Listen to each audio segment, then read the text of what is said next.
You're listening to Who's Tom and Dick, a weekly podcast with your hosts, Martin Weavers, fighting stage 4 lung cancer, and Patrick Mortimer, living with heart disease. Why not grab yourself a cup of coffee, sit back, and enjoy the chatter as we discuss and share information, talking about tough subjects, and offering help, support, and motivation with a positive mental attitude.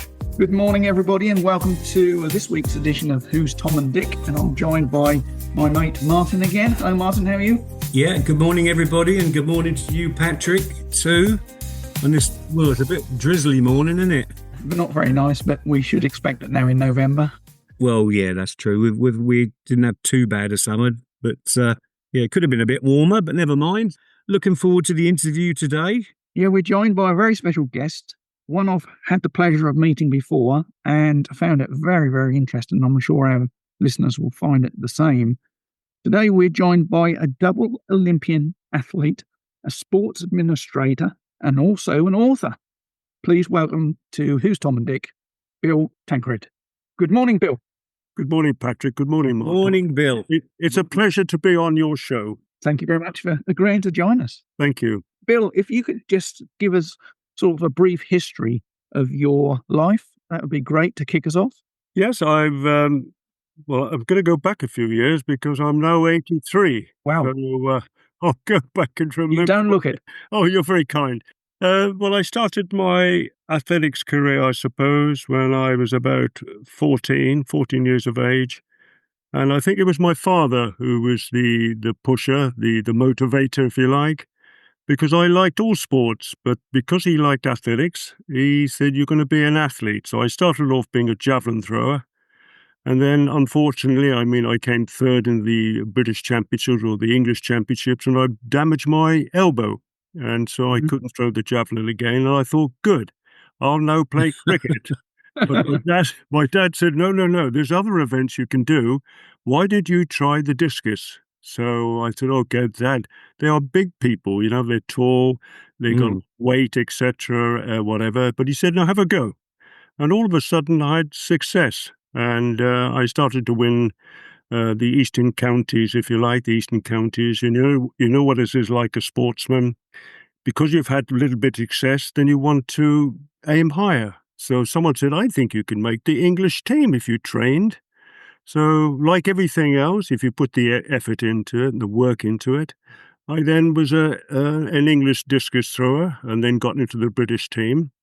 And so, over time, I was a British champion, I think people will say 9 times. I've won the 3As 7 times. And I broke 19 national discus records, and the last stood for 25 years.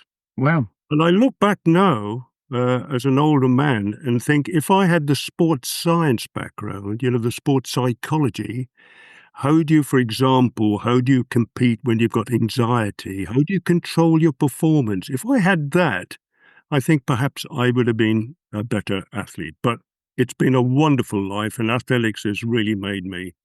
The other thing I would like to say is then I went into coaching. And I had the pleasure of being the national coach for the throwing events. And then I helped what they would call the IAAF, helping developing countries. And this is what I liked. I helped all the countries who thought they weren't very good at throwing. And today, if you look at them, they are winning world titles. They are on the, so they've made rapid progress. And I just feel maybe I was one of the pioneer coaches, and that's given me the greatest satisfaction. So it's been a great honor, and I would say that the things that shaped my life, one is sport, the other one is education, and the other one was military, because I served 9 years also in the Army Physical Training Corps. So that's a brief overview of what I did as a sportsman.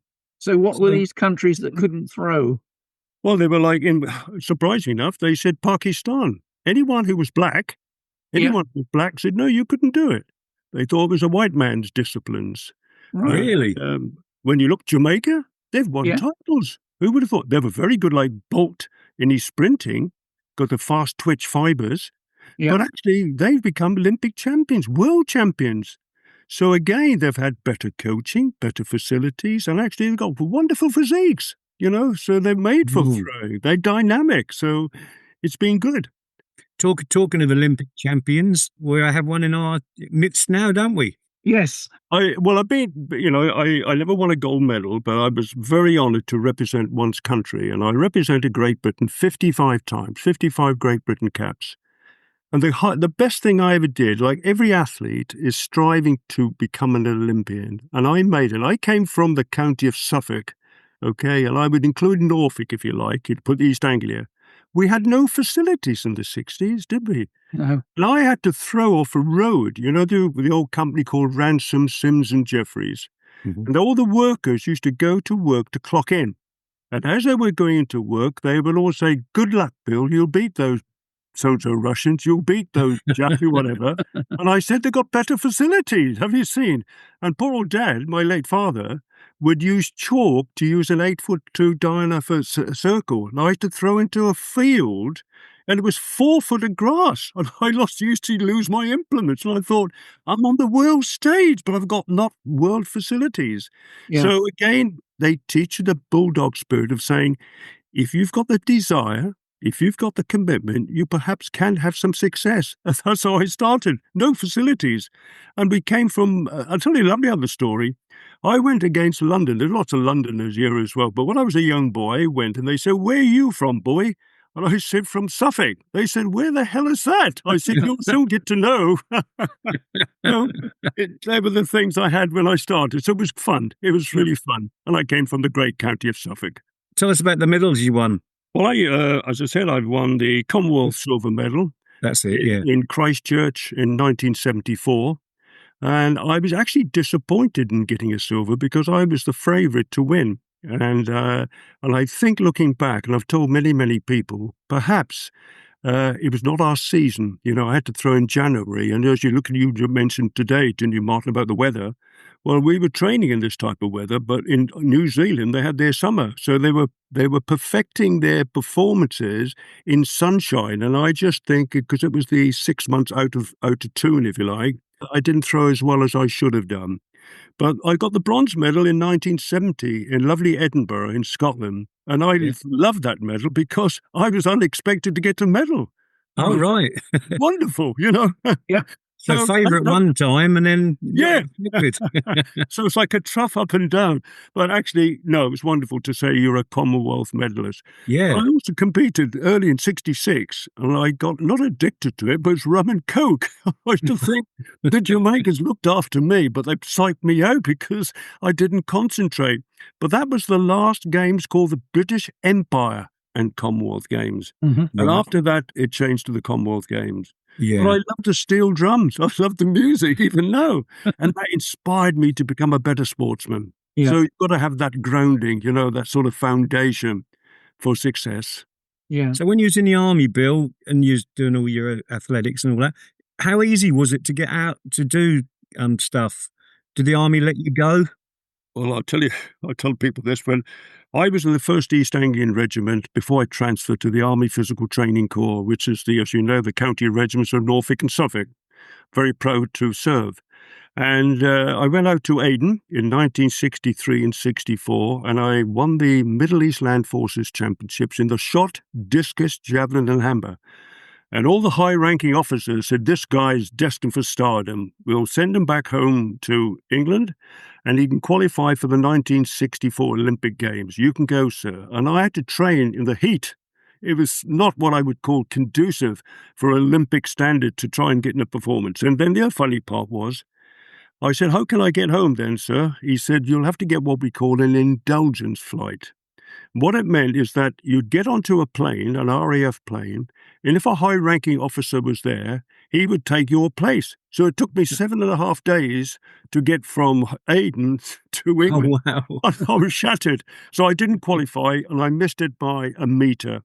But when I transferred to the Army Physical Training Corps at Sandhurst, that was better because that was the first time I had weight training facilities. I had an athletics track to go to.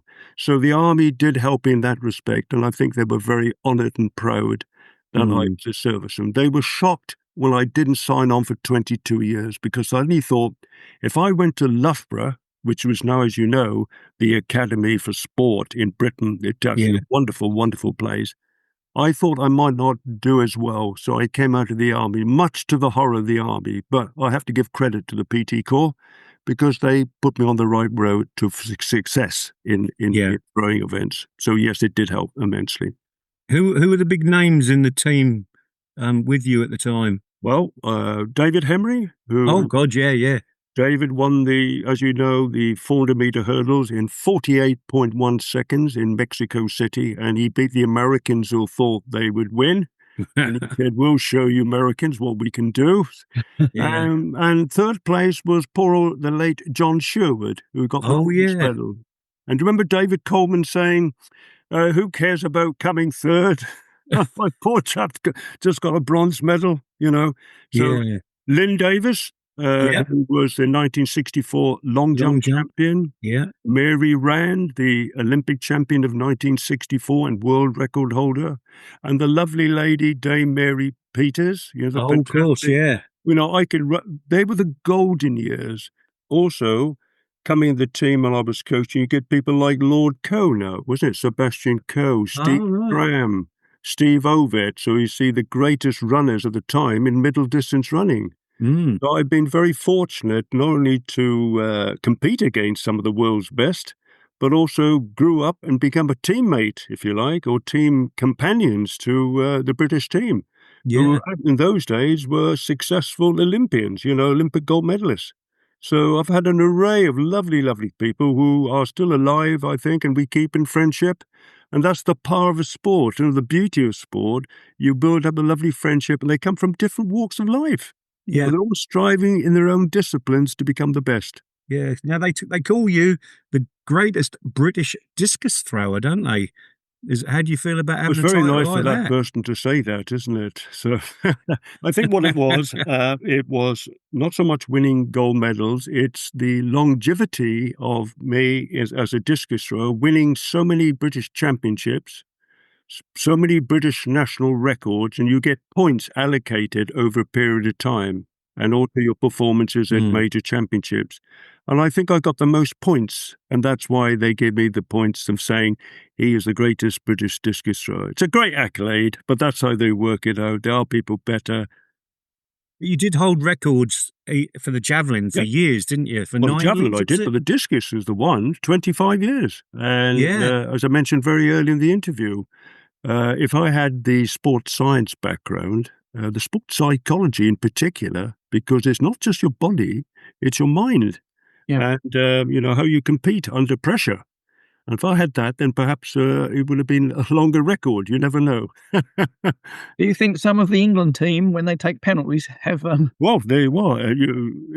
I think that's what they've used. They've used people in sports psychology to control them, to give them confidence, etc. Yeah. You know yourself, you haven't got a good centre forward, he hasn't scored for 10 weeks, okay? They said he's lacking in confidence, and that's what they need. But when he scores one, they said he suddenly scores all the time. So how do they build this confidence up again? Well, it's just, I think what it is, it's mind over matter. Yeah. Okay, and I think in the end you work at it, and if you have success in training, then you think, well, I can now apply it in proper competition. And as you all know, success breeds success, doesn't it? And then you become confident. And what I've noticed in my lifetime is, as an athlete, as a sportsman, is that all the Olympic champions, okay, are supremely confident inside. You know, they don't show extrovert, show off. They're deeply calm inside. So they're very, very calm because they know they can deliver it on the day. And in my case, I knew Al Erter, the discus chap, who won 4 gold medals at 4 separate Olympic Games, okay? And I asked him, how is it that you can win an Olympic title when you've never been the world record holder, never been world rank, but when the Olympics come, you win? So he said to me, what do you think about, Bill, just prior to your competition? And I'll probably be like you, Martin and Patrick, and saying, I'm dreaming that I've won the gold medal. I'm on the rostrum. The flag Union Jack is flying. And he goes, no, I don't think like that, Bill. I'm talking about 1968 here, when he says, I think a competitor has suddenly unleashed a throw. It's a world record. How do I react to that stimulus? Or it's pouring rain like it is today, and it's slippery in the discus circle. Have I brought the right shoes? Have I done this? So he was thinking the head of the game, where I just, like you and me, thinking, you just throw the discus. Yeah. He knew how to peak on the right time, the right date. And that's the success of a great world superstar. Yeah. Other thing to note is, I would like to say, is Steve Redgrave. He got 5 gold medals, I think, in 5 different games. But did you know he was a diabetic? Was he? And because he said, No. everyone said, oh, you're diabetic, you can't do that. But he controlled his diabetes. Luckily, he was married to a doctor, and they knew how to control the blood sugar, and he became Olympic champion. So you can do these things, you know, even though you've got adversity in terms of having that problem, he overcame that and became an Olympic champion. So that brings us to positive mental attitude. Exactly. Yeah. Exactly. If you look at all the, what I call them super ages, the people who are over 80, and they're still young in mind and heart, as though people decades younger, but they have positivity, they're resilient, and they have perseverance. They are what I call super ages. They know exactly, and they're holding old age at bay for as long as possible. In the end, we're all going to end up, but you have a better quality of life. Yeah. Healthy, and you can still do the things you want to. And I think that's the advantage of staying healthy for longer. Well, this brings us neatly onto your books, Bill. Being an author, one I think was Olympics 84, the title. But the one I'm really interested in, and I think our listeners will be interested in, is health-related fitness. Well, there was 2 books. I did the health-related fitness in the 80s. It was geared really for children, preparing children for a lifetime of health and fitness, or health exercise. And they used that in the school's curriculum in the 80s and 90s, and in Sheffield, where I was teaching.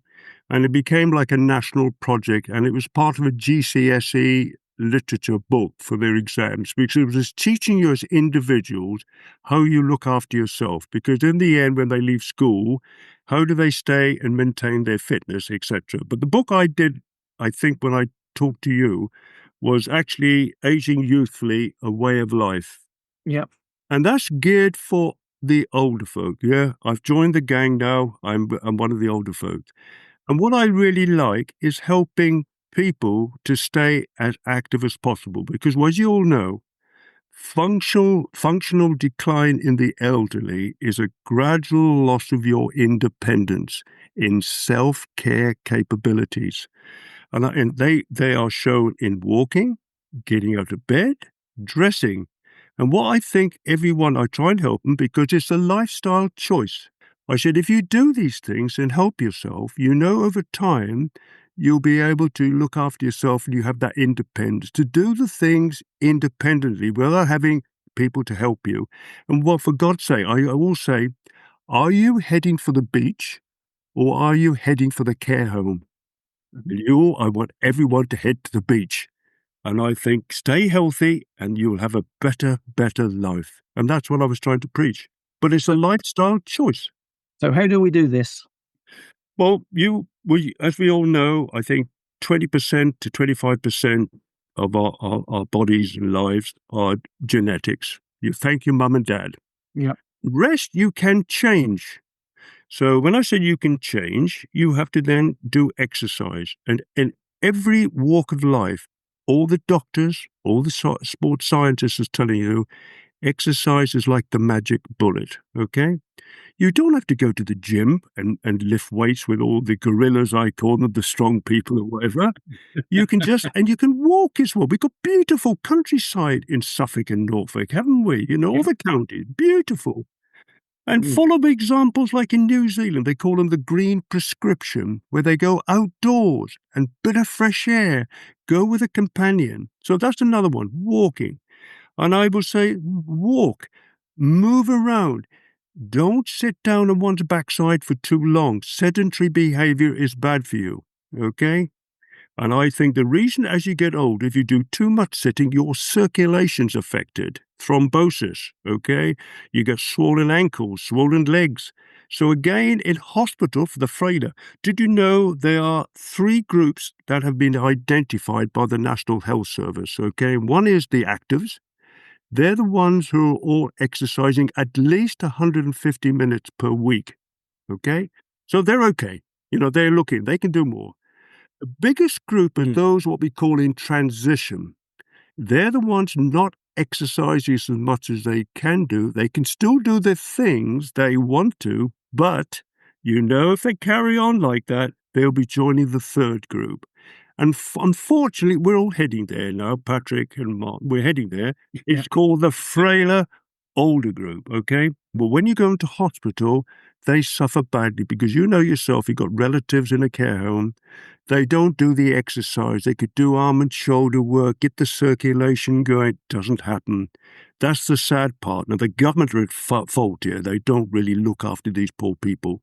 Yeah. So what I'm trying to say is that in my book called Aging Youthfully, A Way of Life, is keep moving for as long as possible because it's going to do you good in the long term as well.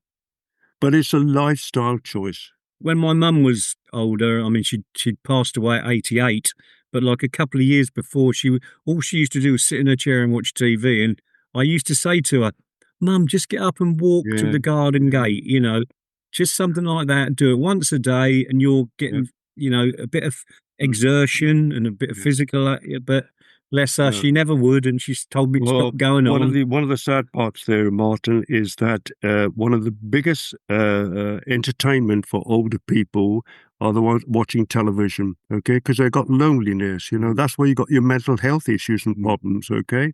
That's why your program is so good. You're trying to enlighten other people. There's another thing, get out of the house, meet people. That all helps you mentally as well. There's so much mental health issues, not just for old people, young people, as we know.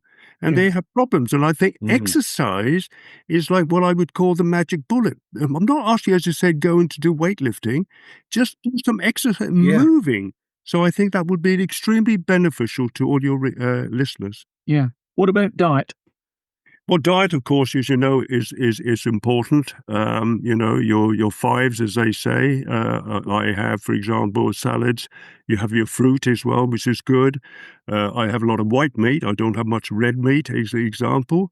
But they're all very, very important. So I get away from the sugars, the salt. Yeah. Chocolate bars, if you like. Cut down on those because I'll give you a statistic. If you have a Snicker bar, I'm not working for Snickers, mind you. I'm just if you have a Snicker bar, do you realise it's like 240 calories or whatever? You've got to get on an exercise bike and work out for 25 minutes to burn them off. Have you thought of going on a bike for 25 minutes? So I'd rather cut down the chocolate. So again, little things like that, just cut down. They should have, when you go shopping, they should have labels to tell you, this is a red, okay, but did you know how much exercise you've got to do afterwards? Otherwise, you're going to put on weight, etc. So there should be labels with little instructions on there, personally. Yeah. And it's funny you should say that. I used to go up the gym quite a bit. One of the things the exercise bike tells you is how many calories you're burning. Yeah. And you're on there pumping away and you think, I'm only up to 80 calories and I've been on 10 minutes. It's frightening. It is frightening. Yeah. And of course, the other issue, of course, we've got an obesity crisis all around the world, really. It's not just our country. And people are suffering from obesity, at a very much younger age. Junk food, too much junk food, quickness, etc. So diet does play a crucial part. Yeah. My weight goes up and down, and at the moment, it's up at the moment, unfortunately. He reckons I eat too many donuts, but I don't eat any now. Oh, cut them out. You look really well, though, Bill. I've got to say, you've lost a little bit of hair. Oh, Jeff, I blame my dad for that. Very good at all. Yeah, but no, you look really well. Well. Thank you very much. At 83, I think I work out. I train every day. When I say train, nothing like I was an athlete. I'm type 2 diabetic, actually. Did you know I'm type 2 diabetic? So I've lost weight. Right. And my dad had that, so I thank you for that. But after each meal, breakfast, I go for a walk. I've been for a nice walk today, done my 5,000 steps. I've got a garage because of COVID. Remember COVID? I Yep. go to the gym. Mm-hmm. So I converted my garage into a little gym, if you like, a few little exercise, stationary bike, a few light weights. I do some stretching, and I do that every day, okay? And I think that's kept me in pretty good shape for my age, our age, and I hope I'm a model or an example that it can be done. It's not only Olympic preparation, it's just something of pride. And I want to stay healthy. And if I just go past a care home, I don't want to go there. Yeah.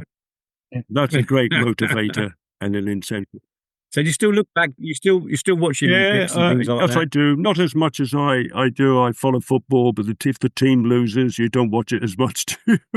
So yeah, I love sport. I love all the sport, and I love kids doing activities like that as well, because I think get away from those computer games. Oh God, I tell know. my grandsons that. That's their downfall, as far as I'm concerned. Do a bit. The other day, and I wanted to speak to one. He said, "Oh, I'm in the middle of a game now. I can't stop." And I thought, "Well, I want to talk to you now." And I did say, "Right, 10 minutes, come and get me." Yeah. But no, it's it is very frustrating. It is, yes, yeah. And it's nice to see them take up sport and physical activity, isn't it? Yeah. Because it's healthy lifestyles, And when they grow up, they'll pass it on to their children, and I think that's it.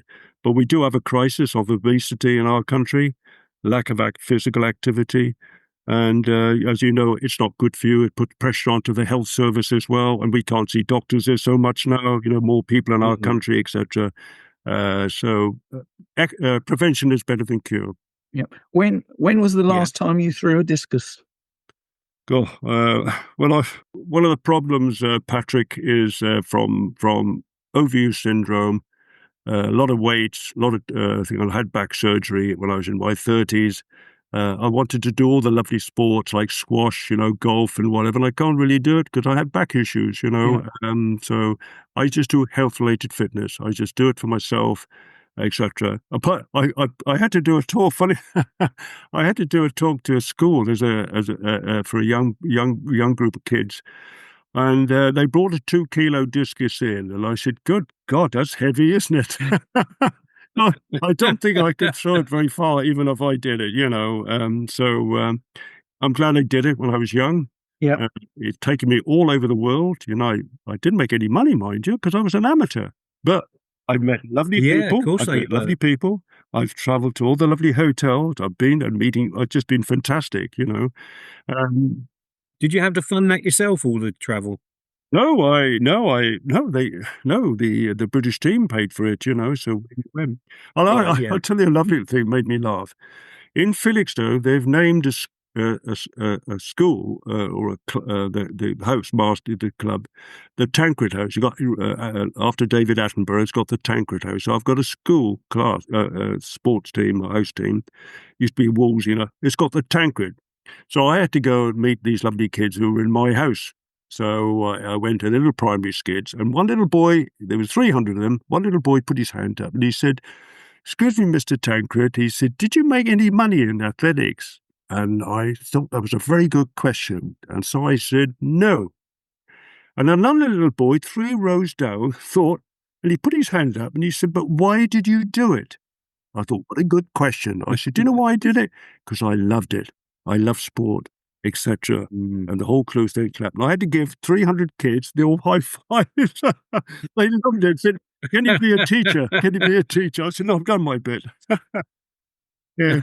One thing that stood out in your book to me was balance. Yeah.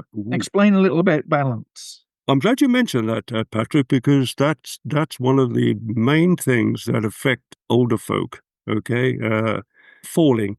Okay, because they're not strong in their legs. Okay, and one of the great guys who sadly died, Michael Mosley, often used to talk. And one of the things I've picked up as well, and I practice, is standing on one leg. Okay, let's say for 10 seconds, 20 seconds, 30 seconds. Then go on your left leg. Okay, and you'll find one leg is stronger than the others. Yeah. So what really happens, you need to do that to prevent your falling down. It's crucial to old feet. I do it. I'm not as good as I should be, but I have to do it.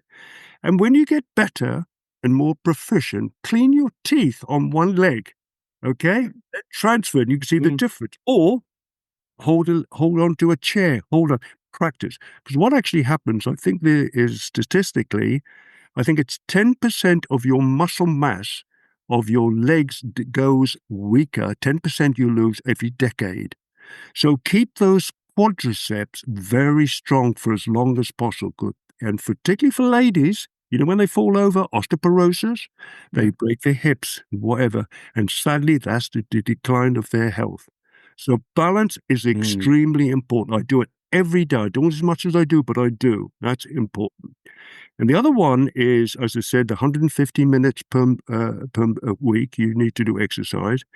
And you want to make sure you do 2 strength workouts as well, where you do your little half squats, little press-ups against the wall, anything like that to keep your strength going. So that should be 2 days a week.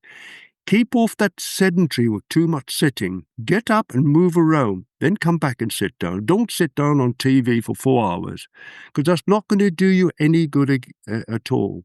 So to go back to your great question, balance is crucial for older folk. Yeah. Keep your legs strong. Yeah. Isn't the mortality rate quite high if you have a fall when you're in your... Extremely. That's the downfall. When people said, he or she died, fell over, they broke their hip, or whatever the mortality is high. And the other thing I've done in research, don't drink too much caffeine. Yeah. Because it affects your going to urinate, and care homes, they give you coffee, and of course they fall down. And so I think what I would say to all my listeners or your listeners is drink water. When you go in a care home, they don't drink enough. They're hydrated or dehydrated rather. Yeah. Drink water. And I don't think we drink enough water. Okay. Yeah. So you can cut down 1 cup of coffee, but have decaf. Well done. So we've learned today, or what I hope people think, your listeners, one is the importance of strength work, your balance. Okay. Drinking water. And the other one, try to smile a bit more. We don't tend to smile, do we, as we get older? If you look at youngsters, they smile all the time. So laughter is a great thing as well. Turn that frown upside down. Laughter. And the other thing I would say to all your listeners, the importance as we get older is sleep. Everyone sleeps, but some people sleep better than others. Yeah. Try to get your 7, 8, 9 hours sleep if you can.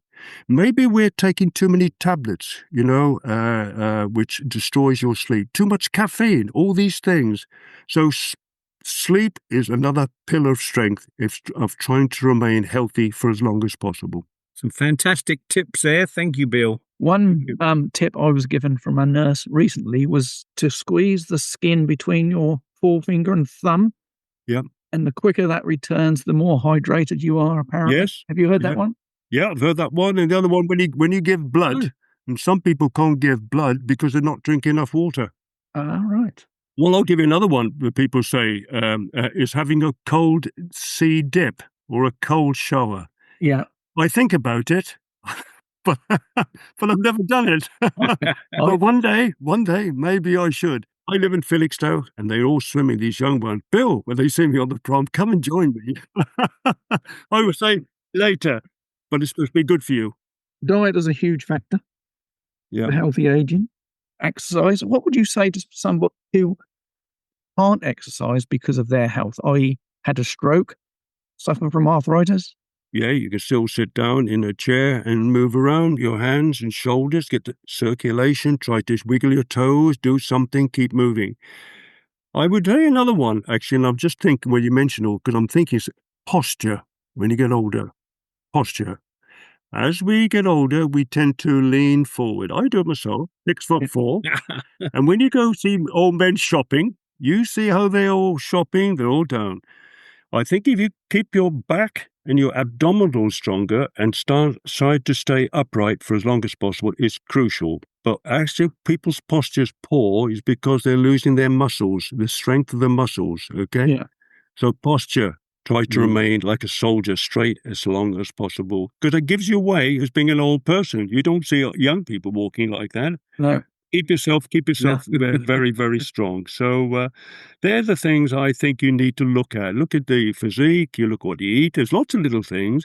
But if you just pick out one or two things and you think, well, I'm going to try that, then maybe that'll help you to be a little bit better of everyday living.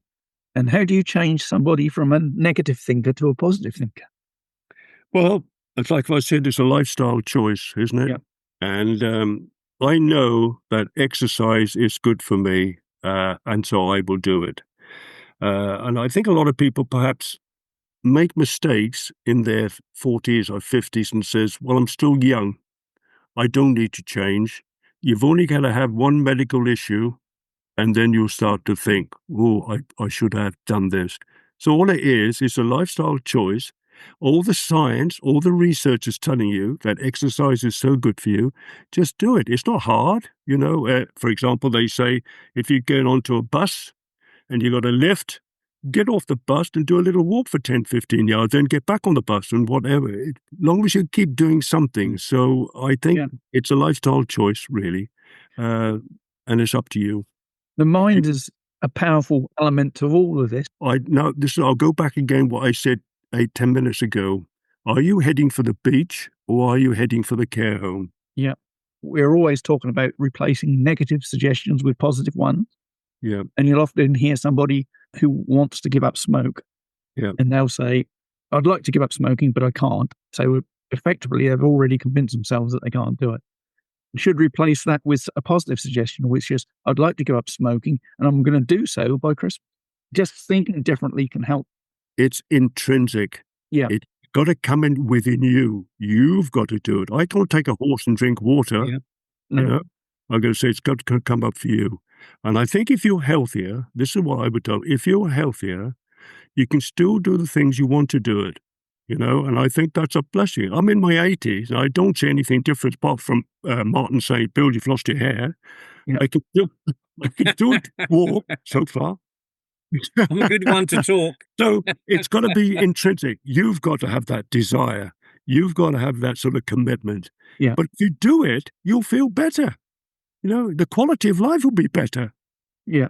So you've had a pretty busy life. What do you do to relax nowadays? Do you have any hobbies? Well, I'm doing podcasts like you, isn't it? It's quite good. I've written books. How to relax. I go to the theatre. Mm-hmm. As I said to you yesterday, I paid my respects for the remembrance for Jimmy Stewart, the actor's airfield in Old Buckingham, New Buckingham. I can go to a good pictures place. I like sport, grandchildren as well. The old saying is, how do I have time to go to work? Yeah. Yeah. Going back to your book about the American film stars, did James Cagney, was he based at Wormwood? I'm not quite sure about James Cagney, but I did a book on film stars, British and USA film stars who served in the Second World War. Yeah. And that's why I thought Jimmy Stewart, Right. he's such a lovely man, and he's just based up here. He did 25 missions, bombing, And I've heard stories that because he was the highest ranking military man, film star, he was so good to all his men. He was just a well-respected guy, and I thought, wonderful, wonderful man. Mm. But all those actors, when you look back, they actually did it in real life. They were the real deal. Yeah. Then they came back and become famous film stars. Look at Lee Marvin, all these guys. Yeah. So Audie Murphy, I've got a list of them, hundreds of them in my book. So that's the other interest I have is the military connection. So summing up, what would you say to somebody today if they wanted to follow a career in athletics? I mean, you seem to have been pushed into it to a certain extent from your father. Yeah. Was it a choice, really? Did you have something else you wanted to do? Well, I've always loved sport. As I mentioned earlier, I would have probably played good cricket, and I think if you're a sports person, they all need support. And if it comes from parents, that's so much better. I've got a daughter who takes her 2 children to basketball. They go all over the country playing basketball. I think, God, they got lucky, those kids, to have parents that help them and support them. So I just think once I had success as a young athlete, I then wanted more success. And so I would say to young people, if they are showing any talent, get yourself a good coach. get yourself some good facilities, and when you get to a certain standard, seek another coach and advice, because there's talent identification, and then they can move on that way. And I would just say, always study, because education is so important, because not everyone's going to become a professional sports person. Only a few make it, and you hear success stories, but also don't. Look at poor Ricky Hatton, the boxer. Yeah. He didn't have anything to fall back. And we all know when you're a champion, we all know when people clap you on the back and say you're wonderful. But when you lose and when you start going downhill, you then get to know who your real friends are. So I would say get yourself a Yes. good education as well, okay? And if you do that, I think it makes you a better person, okay? So I would advise people to go to places like Loughborough. If I went to sports science, if you're into sports science, you've got sports rehabilitation, you've got sports psychology. So there are lots of avenues you can go, but you really need a network where you can send these people to. Yeah. In my life, I said to you right at the beginning, 3 things shaped it: the military, education, and sport. What do you think about the determination of Eddie the Eagle? Well, he had an event where they were destined for failure because we've never had any success. No. But look what he's made from his life. He did really, really well. He had a go at it. Yeah. You know? And if you keep trying, you never know. And he made the Olympics for that Winter Olympics, didn't he? Yeah, he did. So my hat off to him as well. Yeah. So if you've got something, why not have a good crack at it? Yeah. That was definitely grit and What are determination. you thinking of? What are you thinking Sorry? of doing then, Pat? What are you thinking of doing?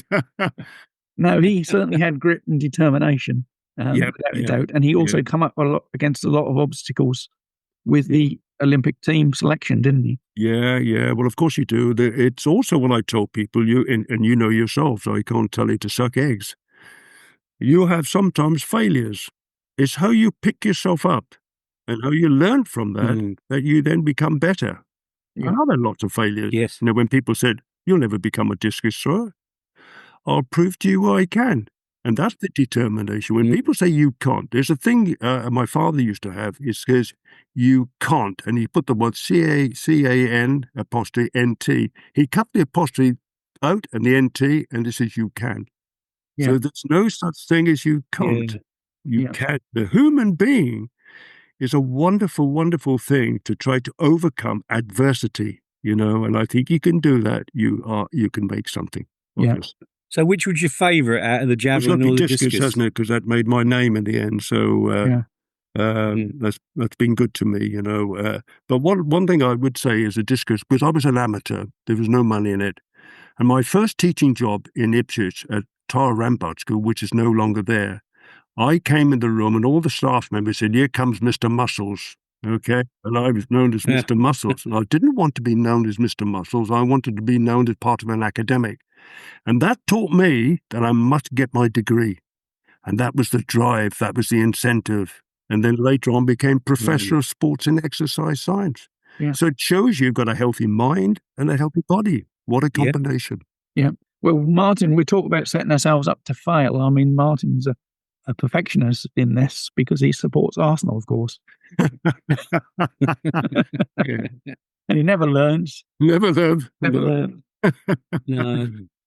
Well, thanks very much, Bill. Have you got anything you'd like to add to that before we say goodbye? Yeah, I've got one more thing to say. Because once you get me on my pet subject of healthy aging, is that I would say for helping people, they call it, I would call extra time. You remember the old thing about living 70 years and 10?